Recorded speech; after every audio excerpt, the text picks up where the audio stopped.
This is a film full of taboos, a perfect expose of the ugly face of real families, a beautiful 30-year-old woman married to a 60-year-old man. It's also a time bomb in the shadows. On the surface a happy couple, but behind the scenes, there are dark undercurrents. Although the old man cherishes this relationship, but his own health is not good enough. He can't give his wife the love experience she wants. Over time, Amy, exhausted physically and mentally, came into contact with Jack. A young painter. His handsome appearance and unique romance succeeds in capturing Amy's heart, and in response to his wife's growing indifference, her husband Martin is naturally suspicious. One evening the couple attend a painting exhibition. While her husband was busy with social engagements, Amy sneaks up on Jack. It was a coincidence that Martin found out about this, even though they were just talking and not doing anything. But the keen Martin could tell by the look on their faces, and Amy thought her husband hadn't spotted her, and Amy thought her husband hadn't seen her. But she continued to linger with Jack. Unbeknownst to her, Martin had already made up his mind. He decided to kill his wife first. And then inherit the huge estate left to him by Amy's father.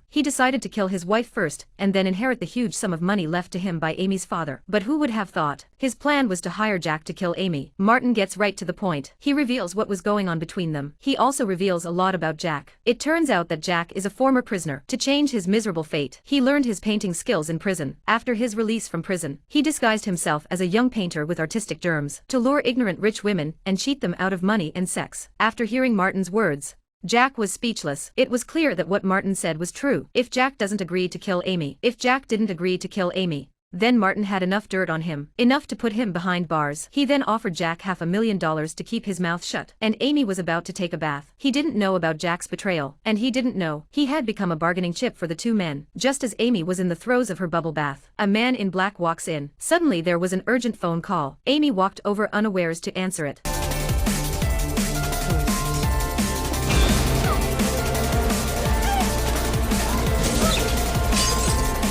And at that moment, Martin was playing cards with his friends, while listening to the murder of his wife on the other end of the line. It's a dark and windy night. The young woman is bored and ready to take a hot bath, unaware of the danger approaching. Just as he was in the throes of his aromatic bliss, a phone rings urgently. Amy walks over unawares to answer it. Suddenly a pair of large hands attacked him. The unsuspecting woman was thrown out hard. He could never have dreamed that the person who really wanted to kill him was her husband, Martin, strangled by the neck. Amy struggled. In the confusion, she grabbed a piece of cutlery. The masked man who was stabbed instantly fell to his death. Hearing no more sounds of struggle on the phone, Martin concludes that his wife has been taken care of, so he hung up the phone. Satisfied, but plans don't always work out. When Martin arrived home quickly, only to find that his wife Amy was not dead. She had been killed in a desperate attempt. He was in shock and had just called the police. A large number of police officers soon arrived at the scene, but the overly calm Martin caught the eye of an elderly policeman, so he was questioned tentatively. Why were your footprints left next to the murderer? Martin gave the perfect explanation by saying he was checking to see if the killer was dead. He gave the perfect explanation. When all the evidence had been collected, the police lifted the mask to identify the killer. But when the man's face appeared in front of the crowd, Martin's face flashed with an imperceptible look of disgust. And at that moment Jack was downstairs a short distance away, observing what was happening in front of him, and then quietly disappeared into the crowd. Afterwards Martin went to see Jack to settle the score. He said calmly he couldn't do it because he and his wife were lovers. He couldn't do it, so he hired someone to carry out the operation. When the plan failed,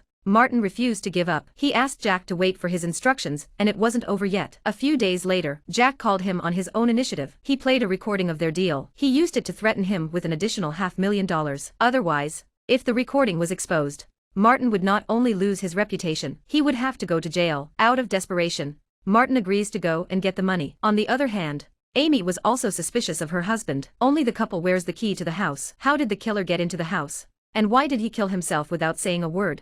But her best friend's comment wakes up the dreamer. Money and infidelity are the two biggest motives for murder. With questions, Amy learns that Martin's company is on the brink of bankruptcy, coupled with the inexplicable replacement of the keys, convinced Amy that the events of that night were no accident. It was the deliberate murder of her husband. So, Amy immediately told the police of her suspicions. At the same time, Martin produced photos of his wife's affair with Jack. Amy, who had come to confront her husband about the crime, and so the roles were instantly switched. She had no idea that her husband had known about her affair, and that Martin had taken Jack's biography and evidence that he was looking for rich women to cheat on, showing it to Amy. Amy is left speechless in the face of the evidence, and the cunning Martin went after her. He blamed Jack for everything, and by now Amy had lost the ability to tell the difference between truth and lies. She is led by Martin by the nose, a young woman with a voluptuous figure, while her husband is busy with his work, with the painter Jack, while cheating on her family with her usual lies, while on the other hand, She is frantically testing the boundaries of morality and ethics, a glimpse of love in the world, and in the end, she is doomed to pay for her indulgence. But Amy didn't expect. Her husband had already known about her infidelity. With all the evidence in front of her,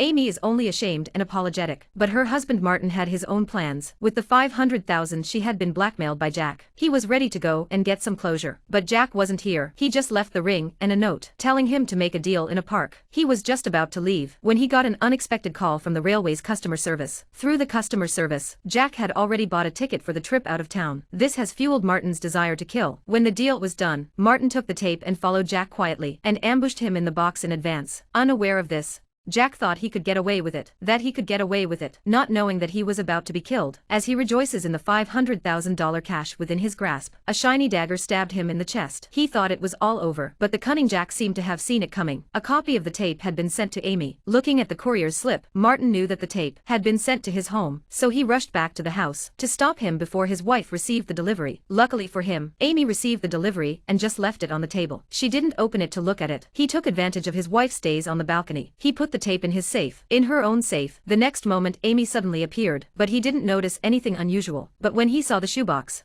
he was a little more alert. He opened the safe while Martin was in the shower. Seeing the tape inside, Amy understood everything instantly. Martin had no choice when he saw what had happened. Immediately, he and Amy fought each other, but Martin, who was so strong and fit, underestimated the power of a woman's mind. He shot her dead as she fell to the ground, because of the evidence and in self-defense. So Amy is not liable for anything. And that's the end of the film, and she's the one who gets the most out of the film. Sure enough, when you fall into the swamp of money lust, you can't get out. The deeper they fall, they will pay for their greed in the end.